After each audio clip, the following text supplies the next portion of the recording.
There they go. Look at the beautiful doggies. Come on. Come on, boy.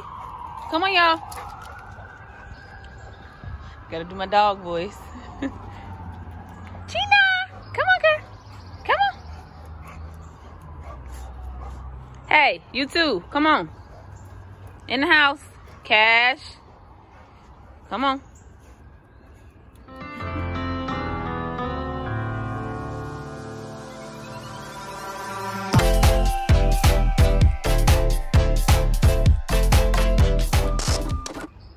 What's up, Dubbies? I am outside letting my crazy dogs out. And just gazing, looking out and to see how beautiful it is outside today. Like, do y'all hear the birds? Twinkle, twinkle. And the cars passing by. Like, even if it is gloomy today, like the sun is trying to come out, but it's blocked by the clouds, it's still so beautiful. Nature is so therapeutic, so therapeutic and healing. Like, look how green, look at all this greenery. Like, we take this stuff for granted. Even the rain, it's been raining like crazy in Georgia. People have been annoyed by it, but we need the rain so that we can have little daisies and sunflowers growing like these. It's just so beautiful. And I love all of it. Like, just to bask in all this greatness, all this beauty.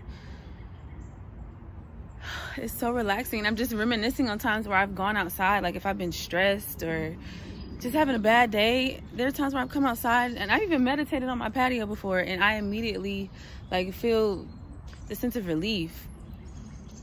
And I need to do that more.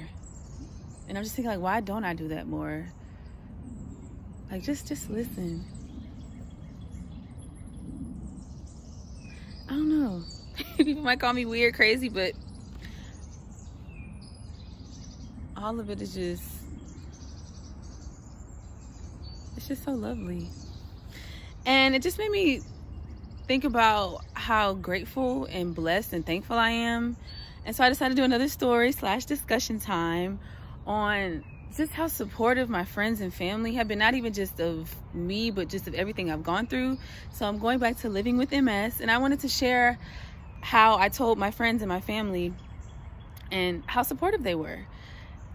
And so that's what I'm going to be doing today. And I hope that there's people out there who can relate to it. And I hope that, you know, even if you don't have an autoimmune disease, whatever you're going through, because life is always throwing its curveballs, I hope that, you know, it makes you feel better.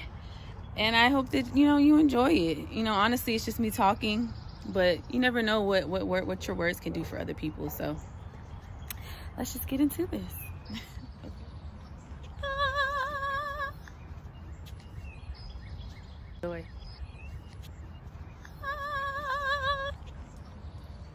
All right, guys, let's get comfortable for this discussion time. So I don't know if you guys noticed, but I called you Dovies because my favorite words to call friends or just anybody is lovies.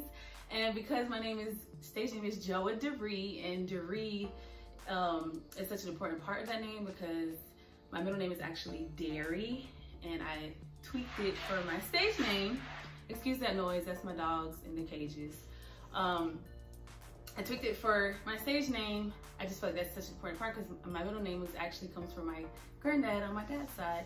Anyway, and also I love birds and I felt like lovies, doves, Derri, all that ties together in some weird way. So, hey Dovies. Okay, so I just want to talk about how blessed and fortunate I am to have such a supportive and sympathetic bubble around me. That's friends, family, everyone around me has just been so sweet and caring in terms of just me and this diagnosis. And, you know, to all the people who are going through diseases like this or just don't have that, you know, I'm here And I hope these videos help you know that. And please, people, know that you can reach out to me anytime for words of encouragement, just a listening ear, all that. I stand strong in that, and you are not alone. Today's world makes you feel like you are, but you are not. I'm here. And you know, I'm just one person, but I hope that I can, you know, be the difference for you. And so I just want to get into how I told my family. So of course, you know, my mom, you've seen the other video and how I explained my diagnosis. You know, I keep talking about diagnosis. Yeah, so here we are. And you know, she was, well, both my parents, but you know, my mom was the one specifically with me through all of the MRIs and tests and everything. And so, you know, parents, I know they're worried and scared of what is to come after dealing with stuff like that. But one thing I've noticed is that they've never expressed it to me. If anything, they've just been there. And that says a lot in itself. And that is what is most important. And I love that the most. My mom is especially someone who I've been able to lean on through all of this. She is just amazing. I don't know if I said it before, but she's a 2-time breast cancer survivor.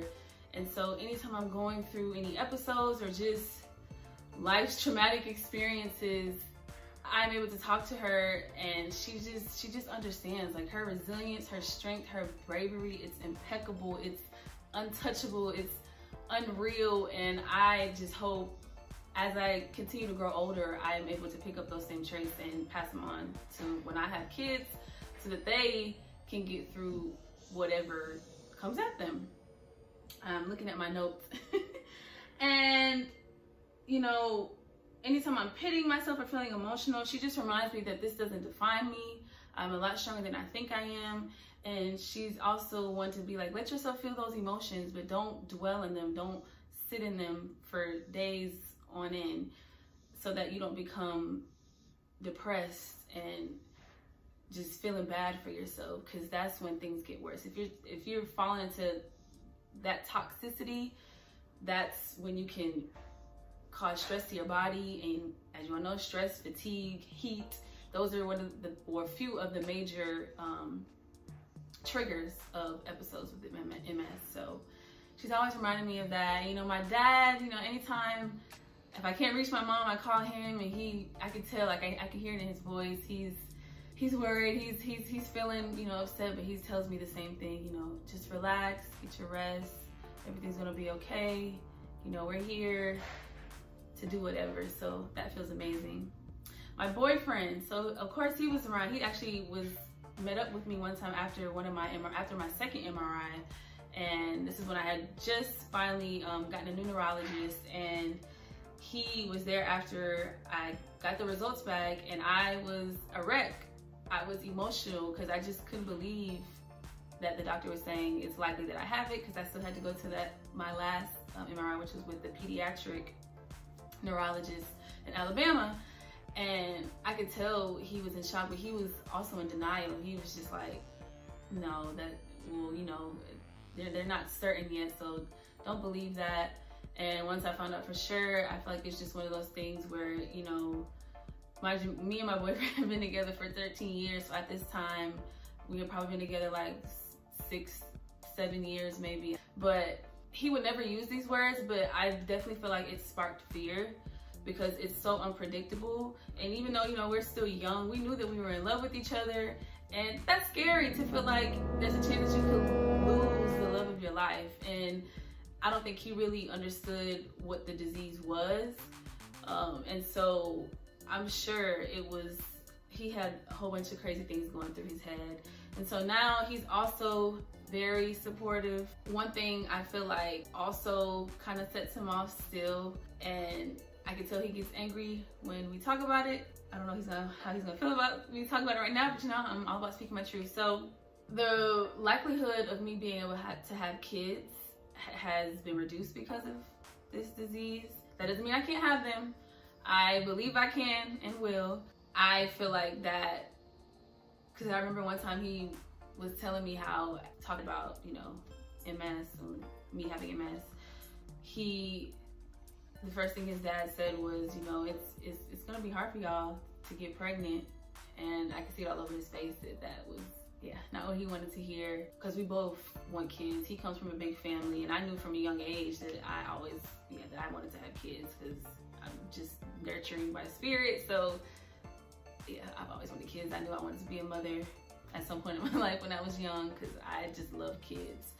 And you know, to hear that, it's hard to hear. It makes me emotional when I think about it. You know, we're a praying couple, so we leave it to God, and it'll happen when it's supposed to happen. So I'm thankful for him and his words, because it just lets me know that he cares, and you know, that feels good. And lastly, my friends, my amazing friends, they are also very understanding and caring. They are adamant about me not overdoing it. Sometimes when they have called me and I'm not feeling my best, or if I've been going through an episode, they are quick to be like, well, Joa, you need to get your rest. Stop trying to stay up all night to do this and that. Stop what you're doing right now. Get in the bed, relax.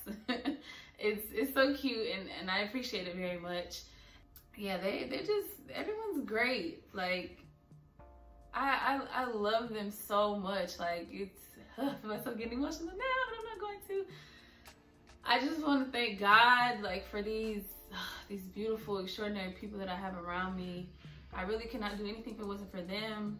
And to people who, you know, have the same thing, please don't take it for granted. Like, show people who show you love, that same love back. Like, let people know how much they mean to you, because just like that, you know, things could be changed for the worse. That's really all I have to say. And like I said before, to anyone who feels like they can't go on anymore, and I hope, please, I hope you don't feel like that, but you know what I'm trying to say. I'm here. I know you don't know me. I'm a stranger, but I want to uplift and make you feel good as much as I can, because I care about people I don't even know. You guys just don't understand. Like, I feel so much. I care so much. I love so much. And you know, people see me, like, people who don't want me are always like, you have RBF, you have no. So they think I'm mean, but I am super friendly. Sometimes it does take me a minute to warm up to people, but for people who are reaching out for help, I'm here. And I'm just gonna end on that note, because my dogs are getting restless, making a lot of noise. But I love you all, and I pray for you all, and it's not gonna stop, okay? So with that, I hope you all enjoyed this, and please send your requests in for what you would like to hear, what you would like to see, or content that you would like to see, what you would like to hear me talk about in terms of MS or anything. I'm really getting into this, you know, this YouTube stuff. It's actually a lot of fun, and it's a great way for me to be open and share my voice. And as someone who used to be fearful of stuff like that, I'm all about it. I'm trying to overcome my fears.